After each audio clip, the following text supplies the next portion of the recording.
Kevin Durant officially questionable on the Phoenix Suns injury report, and barring any setbacks, knock on all the wood you can find, he is expected to make his return on Wednesday. On today's episode of Locked On Suns, 3 things to look out for to get ready for KD's return and his home debut. Finally, let's go.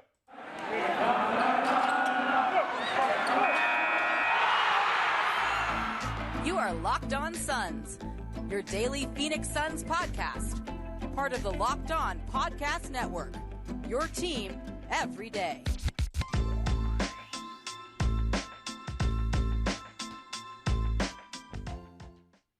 We are back. This is Locked On Phoenix Suns. We are part of the Locked On Podcast Network, and I'm your host, Brendon Kleen, a credentialed media member covering the Suns for the past 6 seasons, a writer at Suns.com, and the host of the Just Basketball Show wherever you get your podcast. Thank you for making Locked On Suns your first listen here on this Tuesday night into Wednesday morning. Game day is upon us, a nationally televised game that is big for more than just the Durant return. But if you like what you're hearing, if you're finding us for the first time, hit follow or subscribe. Get us on whatever podcast platform you love. Get locked on to your favorite team every single day. You can also follow along at Locked On PHX Suns, where I will be bringing back the 7 words or less game takes. I was in a little bit of a rut. I was in a little bit of a depression after the Durant injury. It's been 3 weeks. We're bringing it back. So at Locked On PHX Suns, follow along there.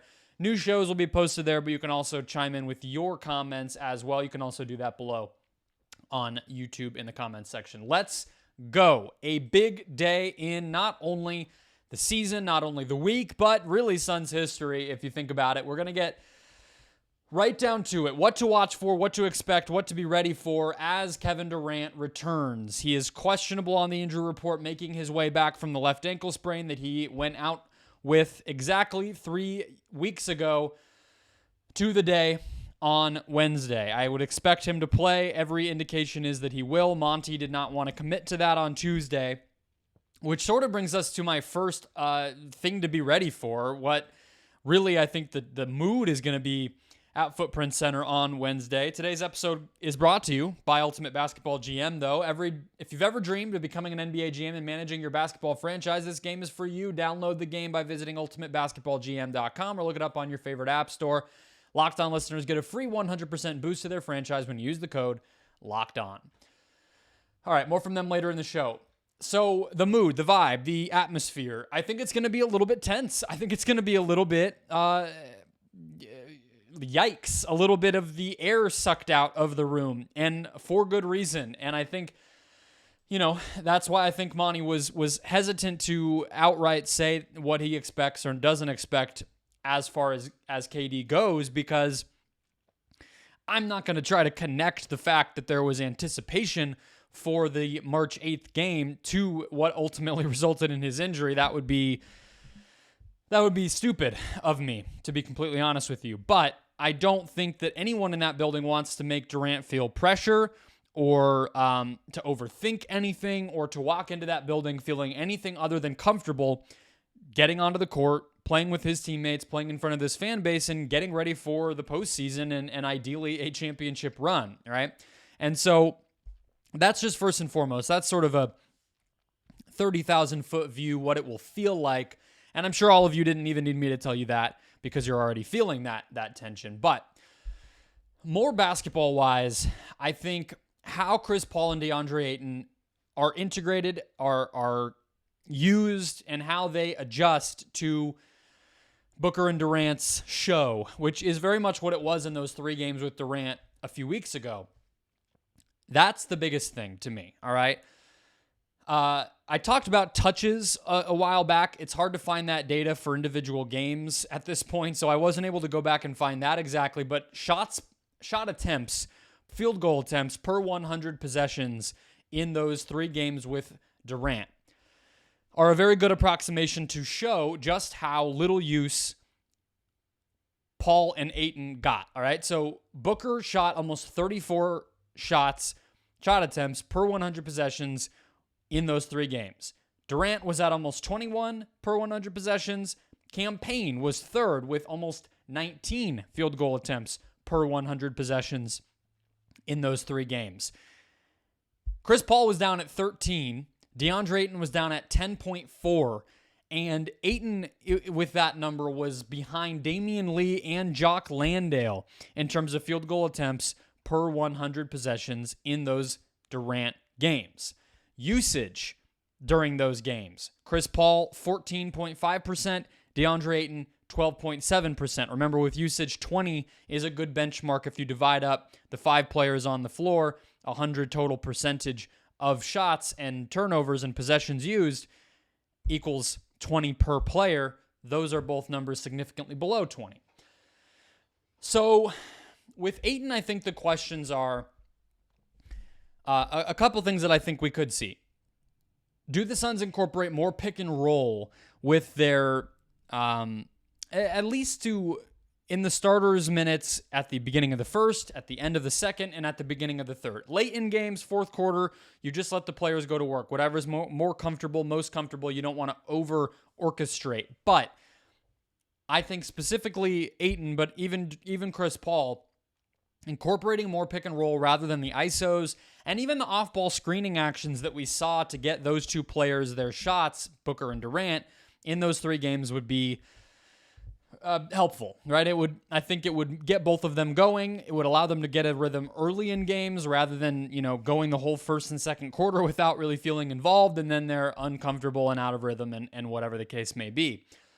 With Ayton, again, though, I think the other way to do this could just be to put Ayton out there with Durant in those, KD plus bench lineups that were pretty effective in those 3 games earlier in March.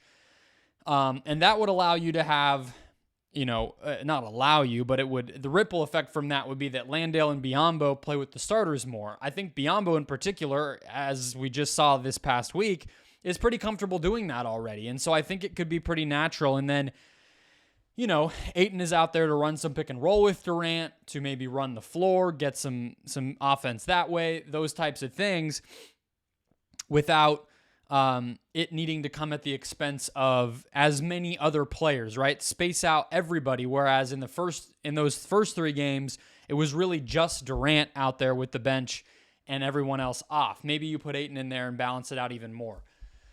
With Chris, I'm just focused on wide open shots because he's shooting 41% overall from the field since February 1st, which is not very good, obviously. Will wide open shots help him? Because he's gotten a lot of those with Durant. He's shooting 46% on wide open threes over the course of the season, which you would expect, right? But it's still good to see.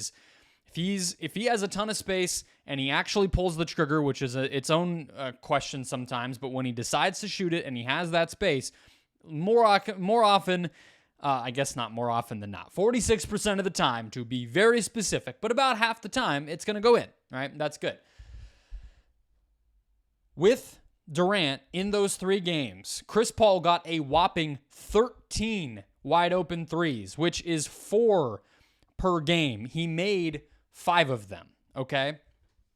Very good. I should have said that first. If I was really the content maven that I'm supposed to be, I would have shouted that out immediately, because that is a very juicy stat, and you're welcome.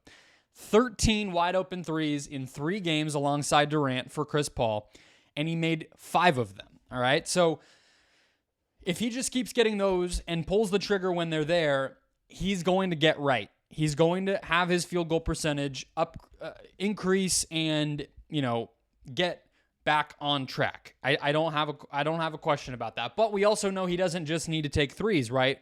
If he's at his best, he's punishing the defense with that mid-range shot. At times, he's driving and kicking. All those things that Chris Paul does. He has to be able to bring all of that. Otherwise, he's not making the biggest impact. So the wide open threes, I think, can help him get his rhythm back, but he's going to need to do more than that in order to be really himself.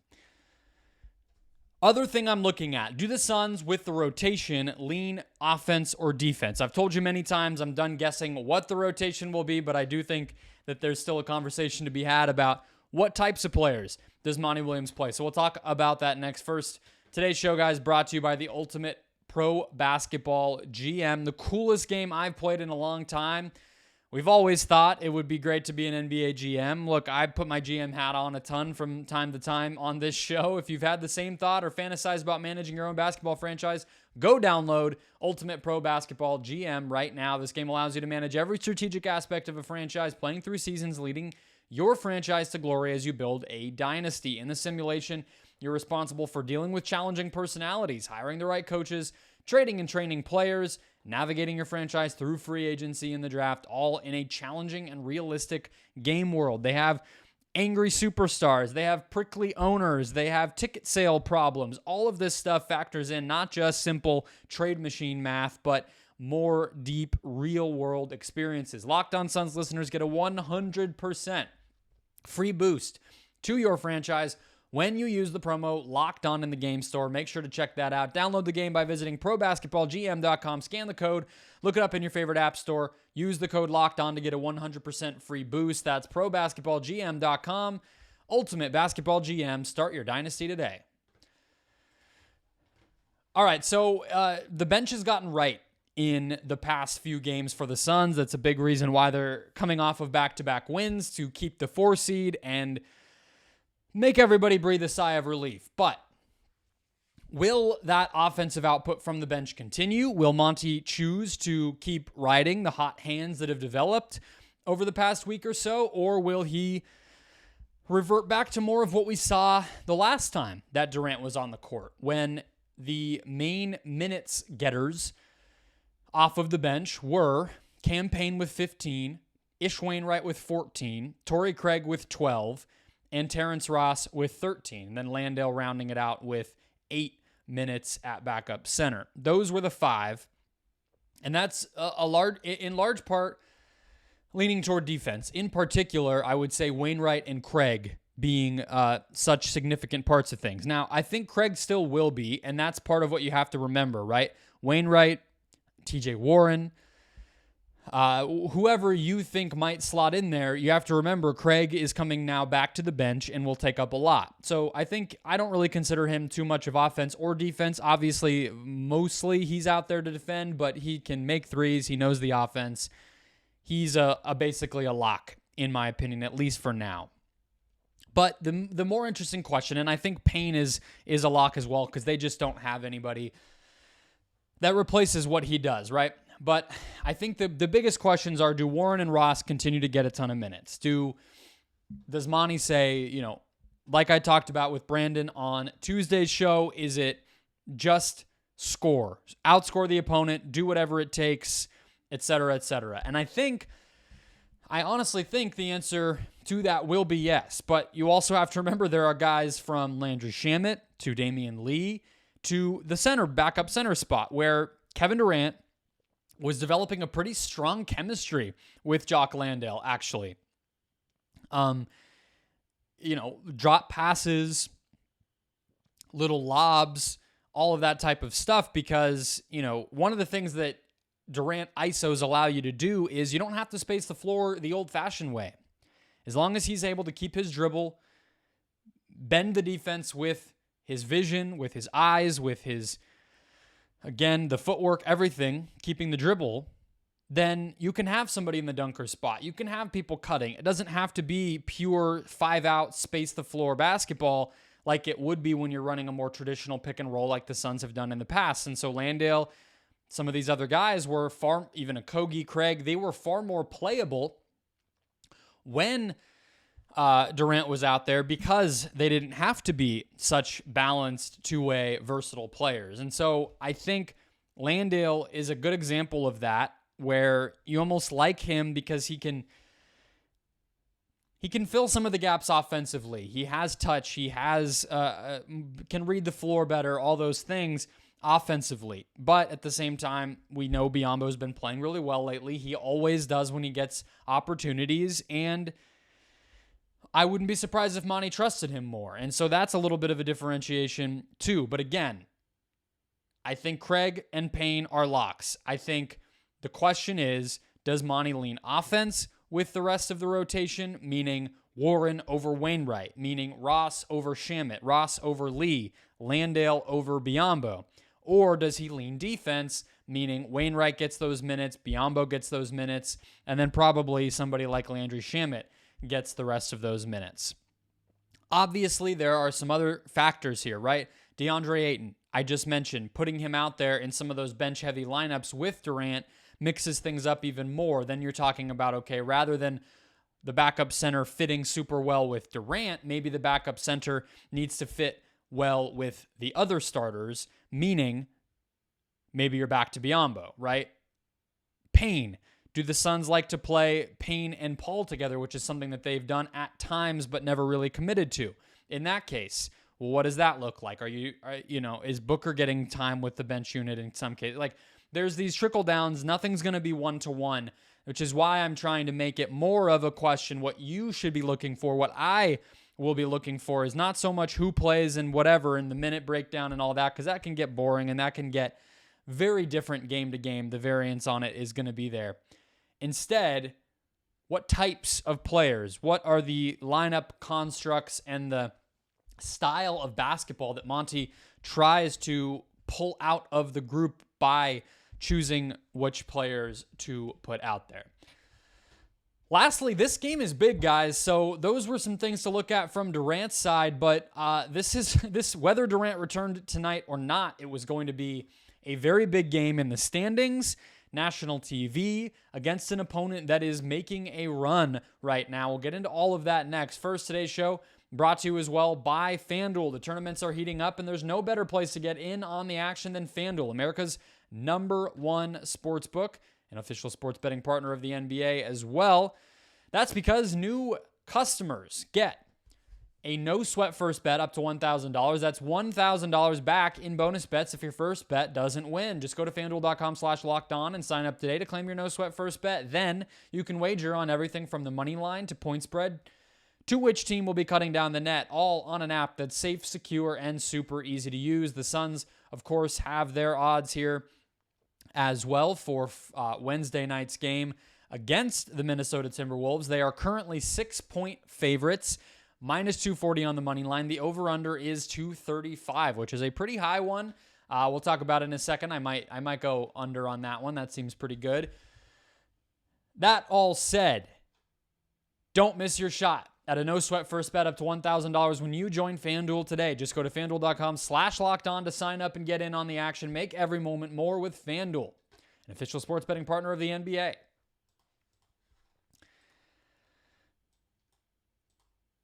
Okay, so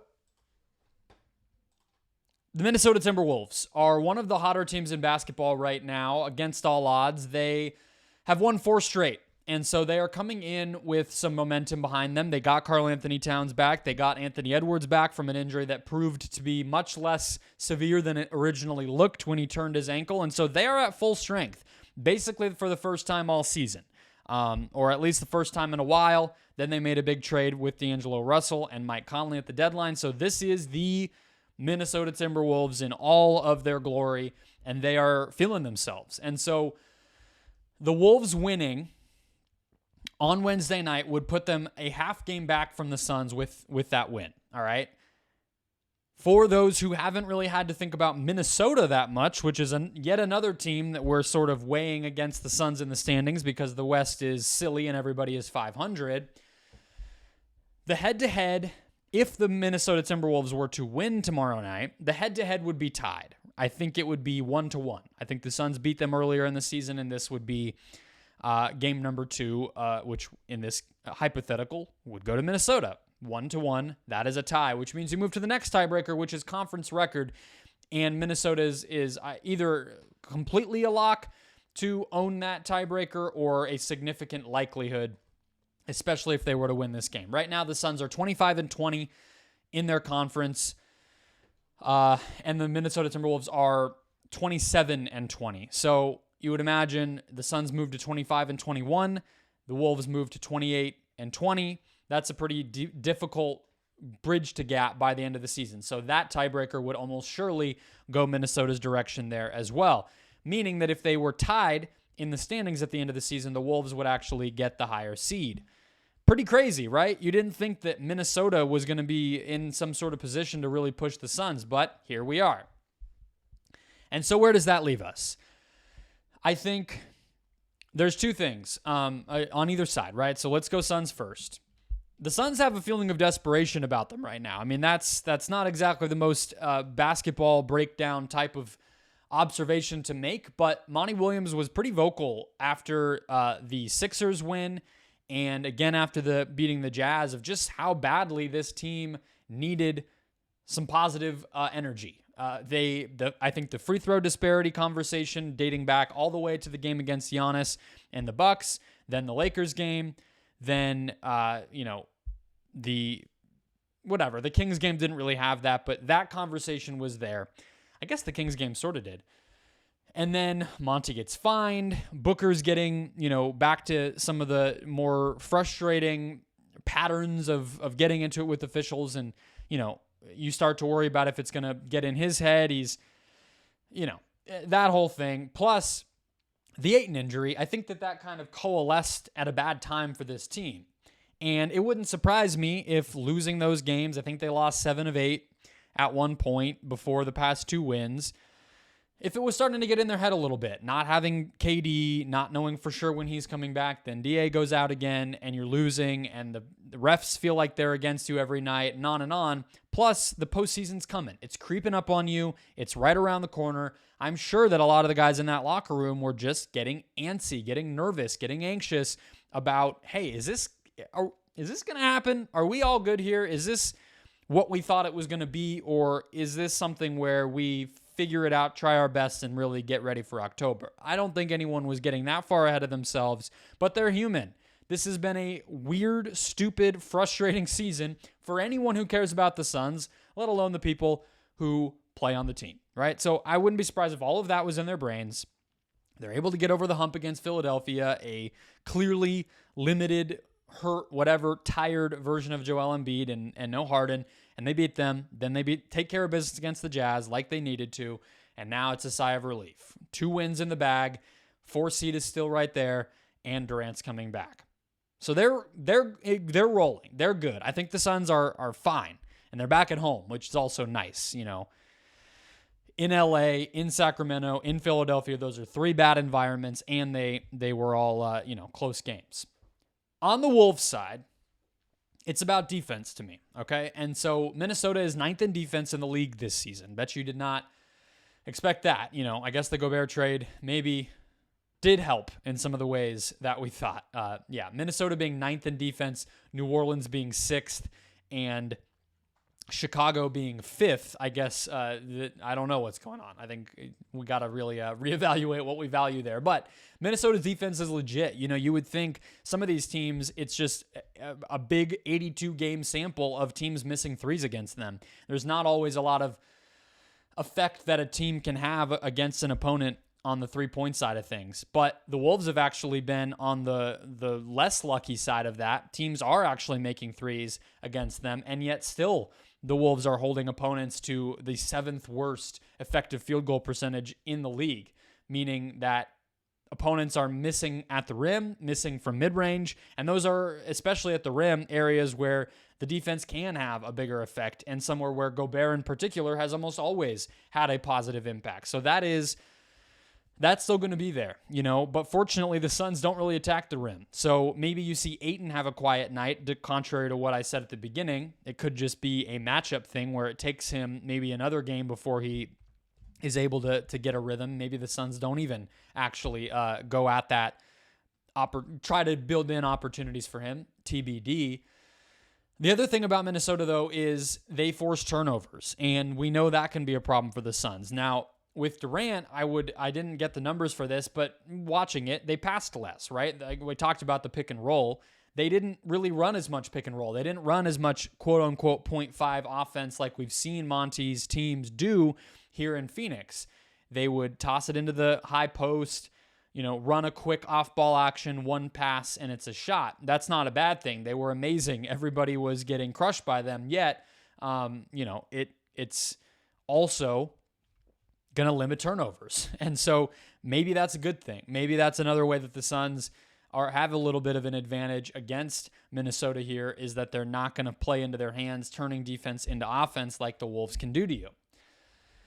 So those are some big picture things. I think the Suns could and can and will generate a lot of threes. I think they will pick at Karl Anthony Towns, as we saw them do in the beginning of the season in their first matchup against one another.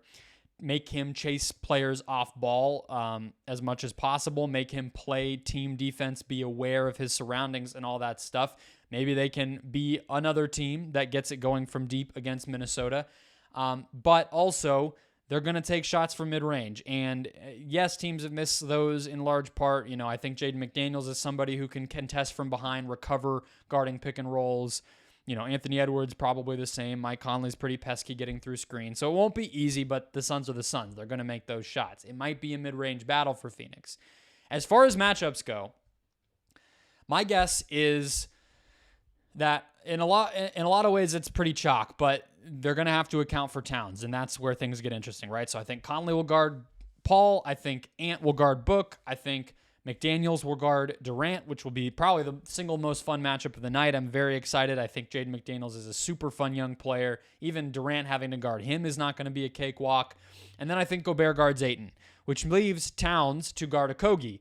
The Suns are actually now, with their trade and the fact that Okogie is in that starting lineup, one of these teams where you give an opponent with a big man who needs to be hidden a little bit of a place to hide them. And so that's probably what we see. Now, if you remember, and I don't know how much I believe this, but you remember the Suns had Monty told us after the Suns traded for Durant that the fifth starter would be matchup dependent. Now, it hasn't been because Okogie started all 3 games with Durant, then Durant got hurt, and then now Craig's been in. But maybe this is a game where the Suns actually do start Craig and have him guard Towns. And the reason I say that is because as much as I was just talking about some of the ways that the Suns pose some problems for Towns, the Suns also don't currently have a great option to guard Towns themselves. It's probably Okogie, or I guess Durant actually could be, and then maybe Okogie guards. Okogie's probably going to guard Ant, I guess. So then Booker guards McDaniels, Paul guards Conley. That's how you could do it. But if you had Craig out there, it solves that problem a little bit more easily. You don't necessarily also want Durant having to guard Towns in his first game back. That's a pain. So that's it. I think Minnesota's defense and how the Suns adjust to that, the Suns' level of desperation and how much they can keep the momentum and good vibes going, and then just the standings being at stake. It's a huge game. It's going to be a fun one. It's at home. I'm sure a lot of you will be there, as I always say. So say hi if you see me. But most of all, enjoy yourself, whether you are there or on TV. I will be back with you after the final buzzer with a podcast recap of that game. So hit follow or subscribe if you're not there already. If you have not done so already, get this show in your feed the minute it goes up. In the meantime, go make Locked On NBA your second listen here on Tuesday night into Wednesday morning. I will also be on that show. So if you want more of my thoughts about the league as a whole, hit that show up. It's available on all podcast platforms as well. And I'll talk to you all tomorrow.